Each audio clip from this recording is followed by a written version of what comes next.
Hello, Coach Lee. I am so delighted to have you on the show today. I'm so glad to be here, Liz. I'm very, very excited to connect with you to have this conversation. Yeah, I'm excited to dive into your journey and learn more about how you empower those that you serve.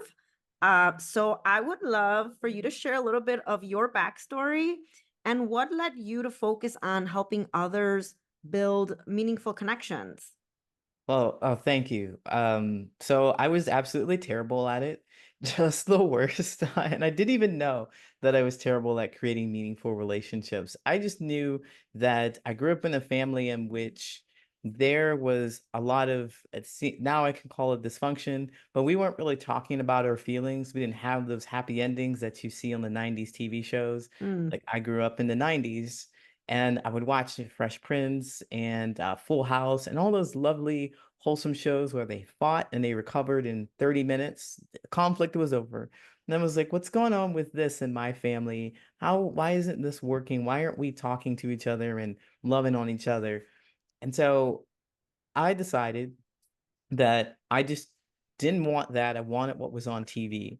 And I went out into the world believing that I knew how to do it, how to create those meaningful relationships. But I blew up every single relationship that I've ever had. My romantic relationships, my friendships, my my coworkers. I really wasn't able to make an authentic connection because I didn't know what it was. And then I got into a relationship with one of my partners and they said, Lee, you were the problem. And I was like, hmm. okay, go to therapy. Like, well, I guess I don't know anything. I had no sense of self. When I see your face, you're looking at me like, what? No. Yeah, I had no That was sense of so self. bold that someone told you that, but interesting interaction. Very interesting, right? Essentially, I was a doormat. I will say that I was a doormat, people Yeah. pleaser. I'm describing myself that way. So if you're hearing this and you're feeling something with it, then I understand, but I just didn't have my own sense of self. And what I discovered in therapy was that, well, they were right. It was me.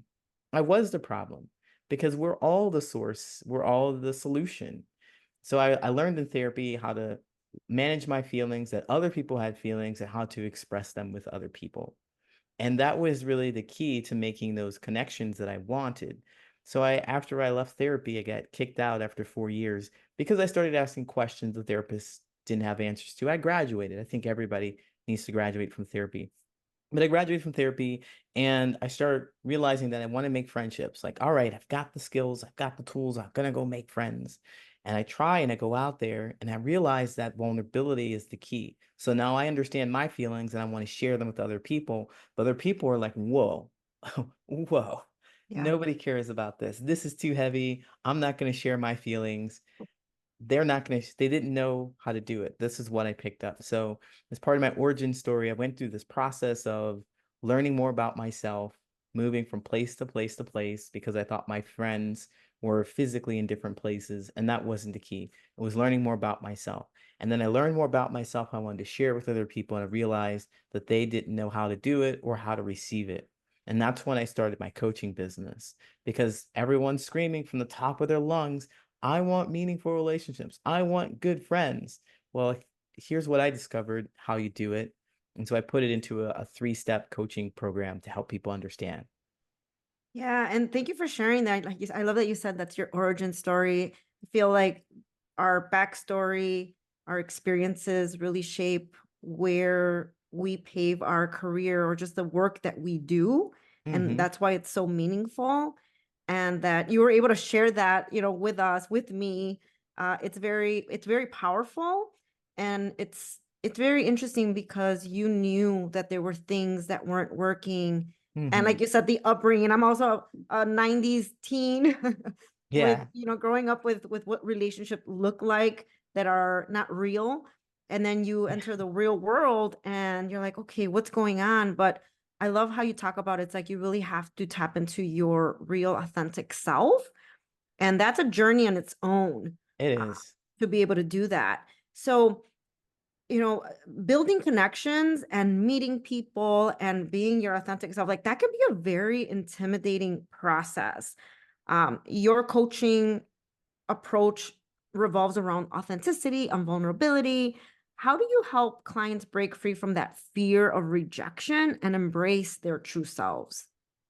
Oh, that's a great question because rejection is just going to happen all over town. It's never going to stop being rejected. Is how you respond to the rejection. And so I'm going to share with you a quick story about me to kind of illustrate how I've dealt with rejection. So on my journey, as I learned more about myself and I wanted to go open up to other people, I thought that I need to be vulnerable, right? That was the key. And I had decided that in this particular event that I would go to a um a comedy show. So I went to a comedy show and I had this positive intention, like, I'm going to talk to someone and I'm going to make a friend. And the vulnerability piece is really important. I'm going to be vulnerable with them. And the vulnerability thing that I wanted to share was that I'm a transgendered man, transgendered female to male. And I thought, this is a great opportunity. That's how you're going to make meaningful relationships. Just find something deep and show how much I care and share that. So, sure enough, I go to this comedy club. I meet this guy and we start talking. And I'm really careful about just, I'm trans. Hello. Hey. I don't want to do that. I know that Right, that's right. kind of foolish. It might be overwhelming. Um, but I go and I think about this and I teach my clients this strategic vulnerability. But I thought, well, let me talk about something that's related to LGBTQ stuff. So LGBTQ, see how they respond to that. And they're like, yeah, I don't have a problem with the community. Not a big deal. It's like, all right, great. Let me see if I can go a little closer and deeper. Um, what do you think about trans people? And they're like, yeah, no problem. I've never seen one. They said that to my face because they didn't know, and you wouldn't know unless I had mentioned it. And he was like, yeah, so no big deal. And then I'm like, oh, Liz, I got it. You know what? They're gonna love it when I tell them that I'm one of them. They're gonna love it. I'm gonna tell them. And so I fixed my lips to say, I'm trans. And they froze. They stopped talking completely, Mhm. completely disengaged with me, and left the whole venue. They left the whole venue. And I Oh, could, wow. know, wow. And today I feel a lot different about it. I was devastated. I was absolutely devastated. But how I teach people to deal with that situation is that, first of all, I'm still alive. I Mm, made it through that. But second of all, it really showed me of what I didn't want because I was in such a desperate state. When I go back to that, I was in such a desperate state to make friends that I would have done anything. And if they would have uttered another word to me and said, look, anything, I would have been like, oh, I don't have to be trans. I don't have to talk about being trans. I'll never do it again. Just be my friend. If he would have said anything else to me, and I would have betrayed myself. right. And so the dealing with the rejection is a new mindset and the frame of mind that, look, I don't want someone who doesn't want me. Mm, And the rejection is just a kind of alarm bell to tell you, look, you don't want the person that doesn't want you. So I released that and I let it go. And I'm not gonna lie to you, I was devastated after it, but after some time starting to recognize it hurt really bad initially. The thing that I didn't want most happened to be rejected for me being transgender happened, and I was okay. So yeah. the mindset shift is the key piece there. Thank you for sharing that story and just that part of you and that you experienced that. I think it's so important, right? Because I feel like everyone at some point has experienced that, that rejection or not being included. And it could be because of our identity, our gender, a number of reasons, right? And sometimes we don't feel like we quite belong. A lot of us already feel that to begin with. Yes. It's And it just took so much courage for you to say, okay, let me step by step. And the fear that you had actually happened, but it it was a pivotal moment for you. It was, and you're right, Liz, like, being trans is just one of those things that you will hear and you're like, "Oh, it's a lot different." But we all have been in spaces where there are people who are different in some way for us. So I Mhm. was in part of the trans community, and I just seemed to not fit and made too much money, or I worked in a corporate office when the people in this community wanted to do or had a different life. And so it was Mhm. hard for me to connect on that piece too. And so it's for anything. You talking a different way. I was told that I wasn't black enough many times. And so there are little pieces, there are little things. Maybe um you're not enough of something to Yeah. someone, and you're going to be rejected because of that. And that's okay. We just want to learn who those people are that really want to accept and understand and appreciate you. So everybody goes through it. It's not just me because I'm trans, for sure. No, and I think that's what really resonates is just that feeling. I think Hmm. of us, a lot of people have experienced that, and that's when you shut down. Or like you said, you're complacent and you could have easily been like, "Oh, I Mm. just want them to accept me, then never mind." But that's not how we want to live. Like I want people to connect with me or want to be around me because of who I am, like my whole authentic self. Right. And what you said is so important, right? Like, if that's not the case, like that for you was like an alarm. It was. It was an alarm, but, after that, if I could share a bit more of my story, Yeah. um, so after that event, what I did is a more part of my healing journey was I was like, "Oh my God, I'm never, ever, ever gonna tell anybody I'm transgender again." Mm. That's what happened. I didn't magically heal. I'm telling you, it was a process. Like you're saying, Liz, it's a process. I didn't magically heal. I was like, "Oh, vulnerability is not the way." So I'm gonna close that right on up. And what I did is I got a new job and I connected with a coworker there. I really liked him. Nobody there. Didn't tell anybody about me. I said, well, only people who are going to date me need to know that information. And then I developed this 2.5 year friendship with this coworker, met his wife and kids. Really cool guy, really liked him, never knew that I was trans. Great. So then I started to want to date people and I was getting rejected, and I'm not upset about that. I still had this mindset where I want people that want me, but I was feeling like, "Oh man, this is a lot." I really would love to talk to my friend about it. And so I talked to my friend, and he is a cis straight man, said, "Girls are whatever, so Mhm. you're not that ugly. I don't know what's happening." So like, okay, but wow, I still feel pretty alone here. You don't know why I'm so upset. So I realized that when I created this relationship, I hid a lot of myself, a huge Mhm. part of my identity. And when I needed help, I didn't know that I would need this help. I didn't know that I would need this support. I couldn't get it. And so what I did was tell him, okay, I'm transgender. You need to know this now. And he was so shocked and surprised and stunned. Our whole relationship changed. He thought that I was somebody I wasn't. And I Mm. created that. I created that deceiving thing because I wanted to be safe. I wanted to be safe. I didn't want to be rejected. And then what I discovered from that is that there is really a time for authenticity. Mm. There's a really a time for you to share yourself with the right people. And it's not when you need help. It's not then because they'll be so stunned and surprised of who you are that they're like, I can't help you because I don't even know you. That's what happened with me. And so there's a piece called strategic vulnerability where you share just a little bit of who you are, open up, and start doing that to connect with your people authentically. But don't do what I did because I went opposite. Yeah. I swung like a pendulum. I'm going to share everything with everybody right away. And then I'm not going to share anything with anybody. And then I got stuck. I got hurt. Yeah. So regardless of the way, right, that it was just two extremes in the way that you Yeah. approached it. So I really like that strategic vulnerability. And so this is why this is your purpose and you're on a Mhm. mission, right? To guide other individuals that are experiencing things in their own kind of in their own unique way. You mentioned this earlier, but can you walk us through your three-step process for helping clients build and maintain closeness in their relationships? Oh, yes. Thank you for that question, Liz.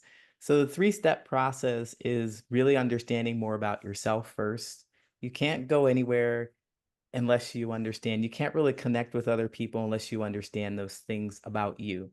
So it's discovering what you want to know or what you want other people to know about you or how you feel about things in particular. So we spend time understanding, reflecting on our past experiences, how we felt about them, what we've done, why we've done those things, right? So then that's understanding myself.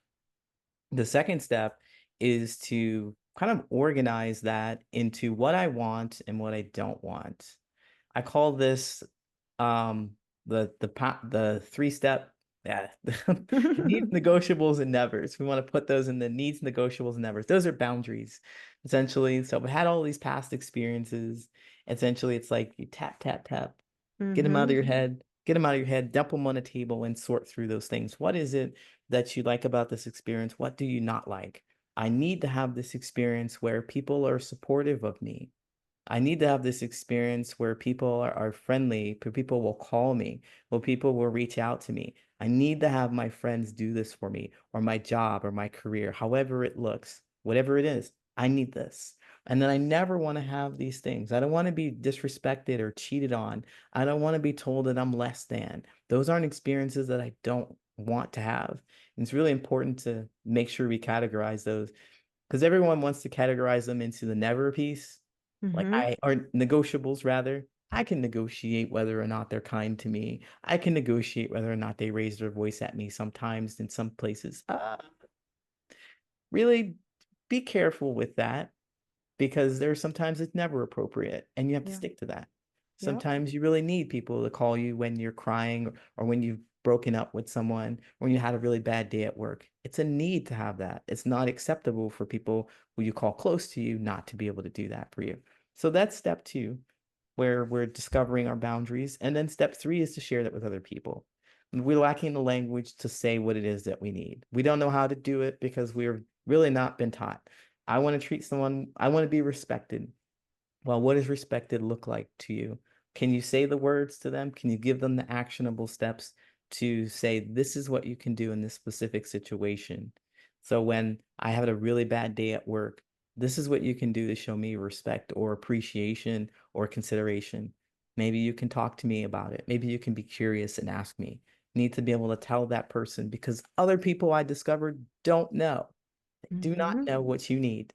You know what you need. And if you don't know what you need, then they're not gonna and you try and get them to figure it out for you, you're gonna create a lot of frustration for you and them. They're not gonna figure it out. Lee, that's really interesting and empowering. I imagine that step three is probably the most difficult, I'll admit for me, because you recognize, okay, I don't like to be treated this way, or I don't like people interacting with me, like the respect, right? And then you grow to you respect yourself and you expect that from others. Mm, But how do you articulate that to someone that maybe you have to work with? And like I'm a non-confrontational person. mhm, And so in speaking to someone that may be more of like, okay, I want to kind of keep the peace, but how do you do it diplomatically and professionally where you can address like you're treating me this way, it's not appropriate, it's not professional. Like how would you go about the this conversation? Like was a good I'm question. curious. Well, this is why I don't work in corporate.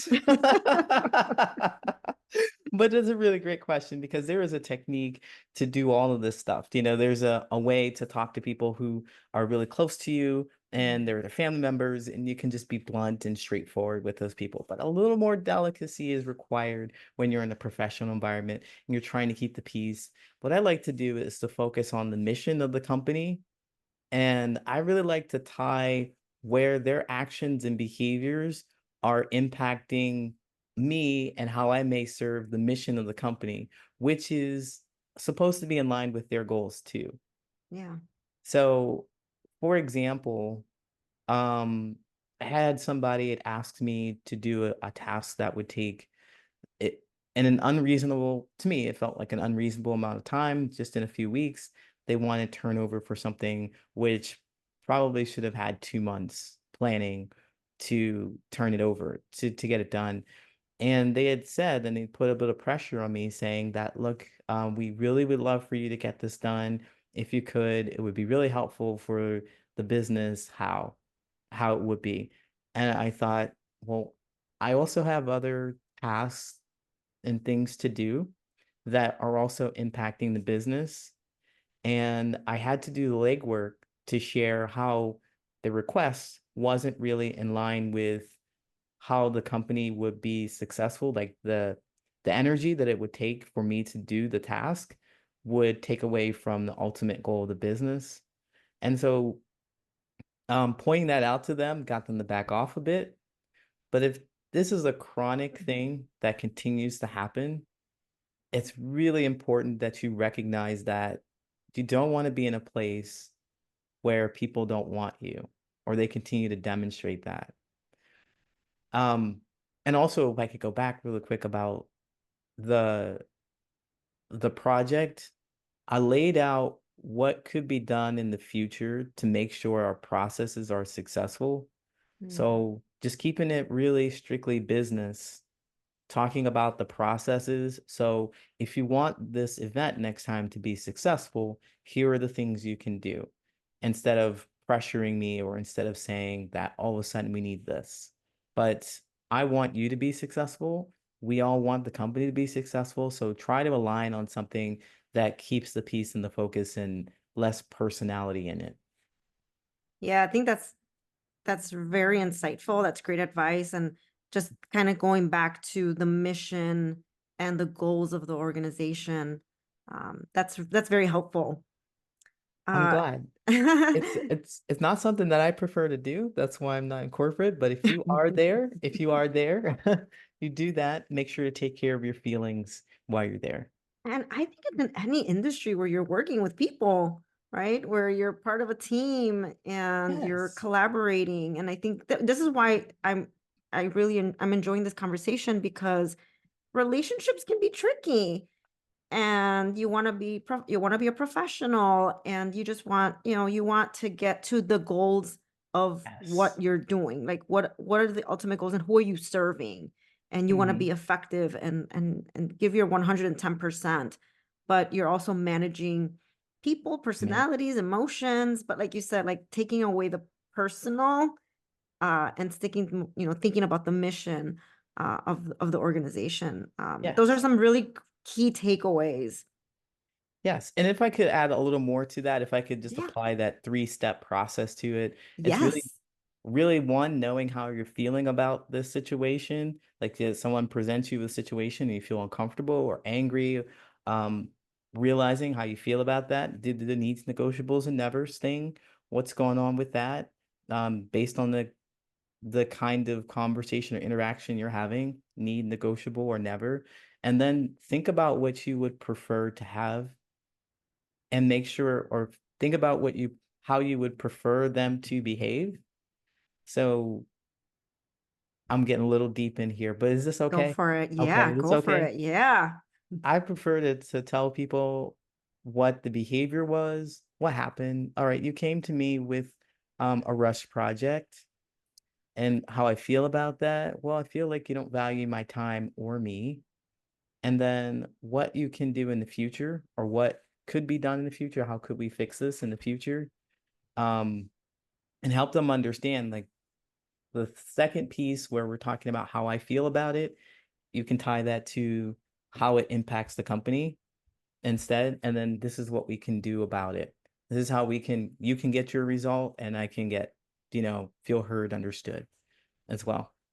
Thank you for putting that scenario into your three-step process. I feel like it really it just feels more tangible and doable. Yeah, That was great. I love that. wonderful. I So strive to do that. So I'm well, going to you're good stop at talking. it. You're good at it. Uh, Well, I imagine you've worked with so many clients and you've supported them through whatever their, again, their respective areas and barriers and challenges. Can you share a success story where a client improved their professional relationships or maybe broke free from those feelings of isolation in the workplace? Absolutely. So my clients are introspective individuals. They're always in their head and they're always thinking about what the next move is and how people are going to respond, if they're liked or if they're appreciated. And they're not really sure about what to share or when to share that. And that can be very, very isolating because everyone else just seems to be talking and they're getting along. And it seems like everybody likes each other. And you're just like, well, what am I doing? My clients come to me, what am I doing? What am I not doing? Well, you're spending a lot of time in your head. And so what we do is we empty that stuff out and understand more about what we're thinking. And we start practicing what you want to say to other people because the thing that stops us from speaking is the fear of their response. It's handling that feeling that's going to come at us. And so I recently worked with a client who was struggling with just that. They Mm, weren't able to share how they really felt, even though they had really great ideas. What if it gets rejected? Or what if somebody speaks over me? Or they spend so much time in their head thinking before they can, before anyone else, or they spend so much time thinking that, well, the meeting is near over and they didn't say the thing that they needed to say. So we work with that. And so I worked with a client and we started practicing. So what I do is experiential learning. You mm, have the experience with me, and we role play, and I'm the person who is going to dismiss you. I'm the person who is going to reject you, but it's in a safe container. It's yeah. an environment. So you get used to that feeling and we can process the feeling of rejection right away. So I work with a client who struggled with that. And now they're on their way to telling their boss about some of the policies that were recently changed that they do not agree with. And they have a really great argument for why the policies aren't effective and they won't be effective. So it's moving from, I don't think I can talk to any of my coworkers, but here's a big policy change because we have the facts and we're lined up with what the company goals are. And that feels a bit more empowering for them to say that they're not going to be rejected completely. They're going to reject the ideas or something that won't allow them to take it personally. They feel a lot more empowered. Okay. And were they able to accomplish that? Like, or you walked them through that process or what happened?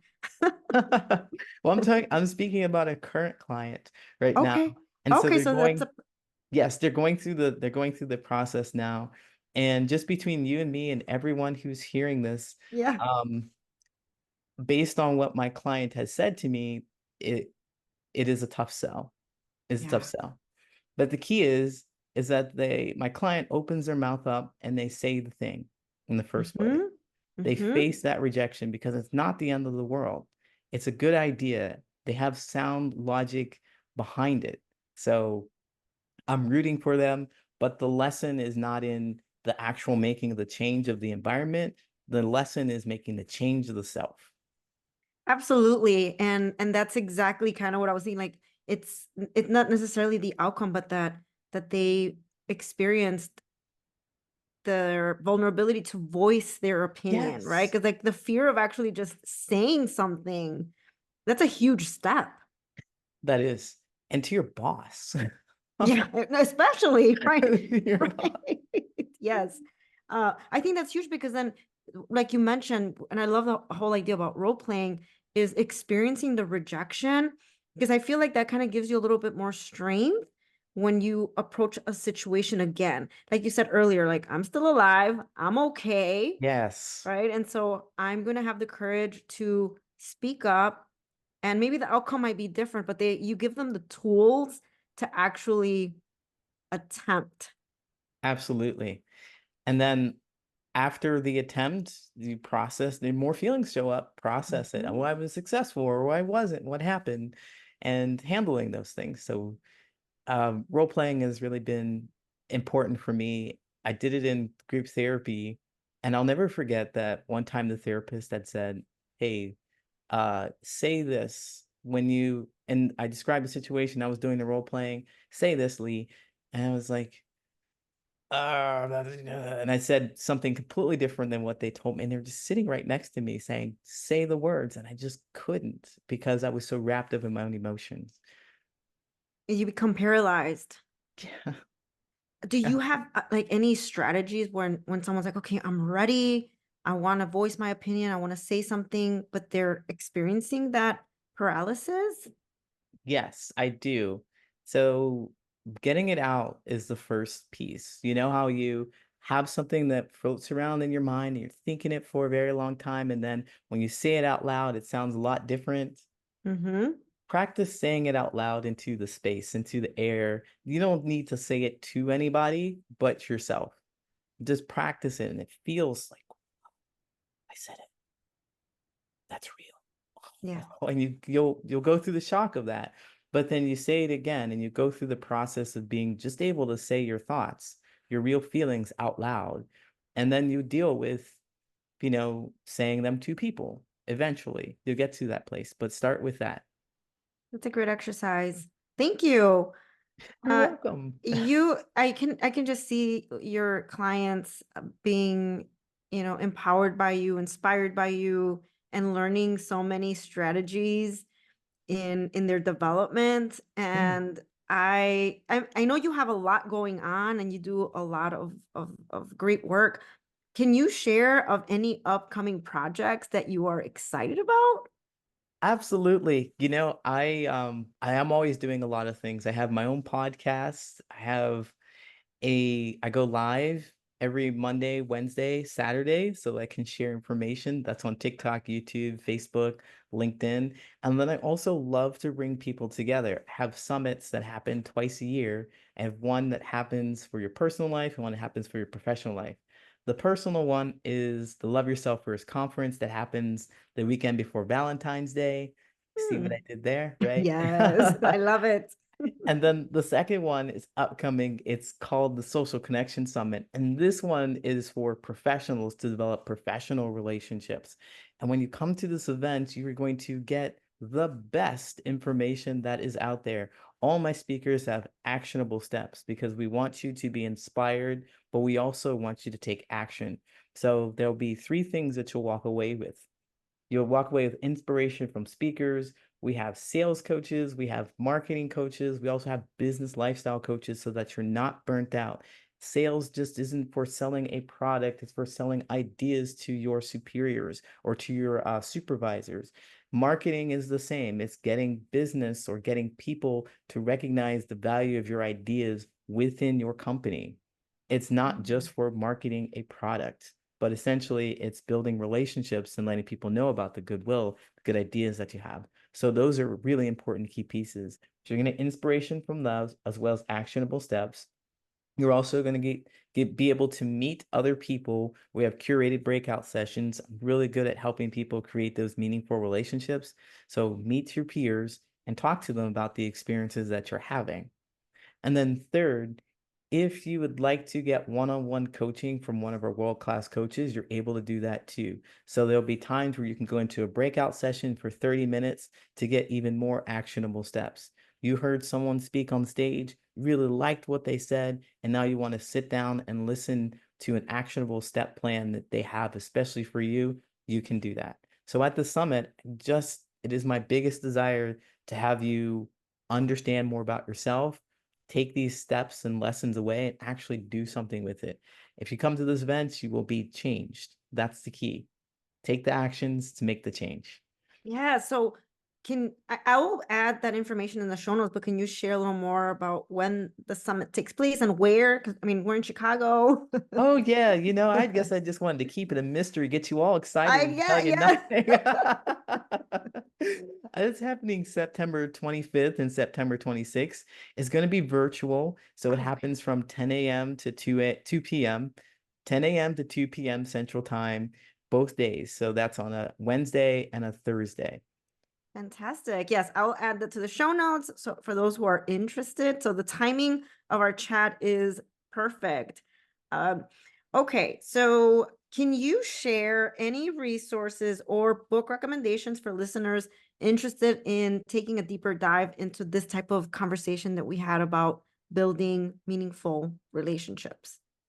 Building meaningful relationships. And I'm looking over here because I thought I had my book. I do have it right here. All right. I I love doing this apologize to my for guests. I always throw them off. yeah, I apologize for not having this ready. This is a really great book Okay. called First Impressions, What You Oh. Don't Know About How Others See You. I'm all about taking some actionable steps, and although this book is a little older, it is fantastic for if you're concerned about how people are perceiving you, because often we don't know, Hmm. and we're constantly in our minds thinking that. This book also has some really great charts. I'll show you real quick some charts so that you a little checklist. So if you're doing Oh. this, you might seem like this or you might seem like that. So this has been really helpful for me for my first impressions. I highly recommend checking out this book because I'm all about actionable steps, of course. And of course, me, you can reach out to me for some more support. Like I said, I have a podcast and also go live Monday, Wednesday, Saturday on LinkedIn, YouTube, Facebook, TikTok. I also have a Meaningful Connections workbook that's free to download as well. So it'll help you start those conversations. If you don't know what to talk about, then here are some things to talk about. When you're using strategic vulnerability, you want to open up first and share a bit about you and be intentional about what you share. Yeah. Is that on your website? Oh, yes, it is on my website. You can find it at patternsofpossibility.com. And I'm at Patterns of Possibility on all social media. I'm most active on TikTok and LinkedIn, and you can find me on those places. But certainly reach out to me. Let's have a conversation. I'll be happy to answer any questions that you might have and provide myself as a resource. Again, you can find all the information about all the events that I do at patternsofpossibility.com. Amazing. Thank you so much, Lee, for all your insight and words of encouragement and inspiration. And I encourage my listeners to check out your podcast, your website, and all your social media platforms because there's a lot more great information that you have to share. So thank you so much for being on my show. Oh, Liz, it's been a pleasure to just share space with you and have such a great vibe conversation. I appreciate you inviting me to be here. Thank you.